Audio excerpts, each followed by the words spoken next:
Hali gani mtazamaji wa Gift Online TV, nikukaribisha tena kutazama kile ambacho kinaendelea katika mkoa wa Dar es Salaam. Ni mambo yanatokea mengi kutokana na mwendo kasi, abiria kufanya fujo, watu kubomoa vituo, lakini wameweza kuleta tiba mbadala.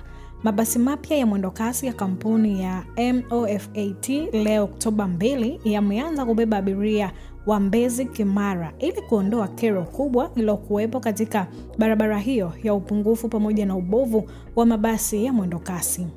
Mabasi hayo yameanza kasi asubuhi hii ikiwa ni saa chache tangu mkuu wa mkoa wa Dar es Salaam Albert Chalamila atangaze jana ya kwamba kwa agizo la Waziri Mkuu Kassim Majaliwa baadhi ya mabasi ya MOFAT ambayo ni maalum kwa njia ya Mbagala yatahamishiwa kwenye barabara Kimara ili kuondoa changamoto ya uhaba wa mabasi iliyopo kwa sasa.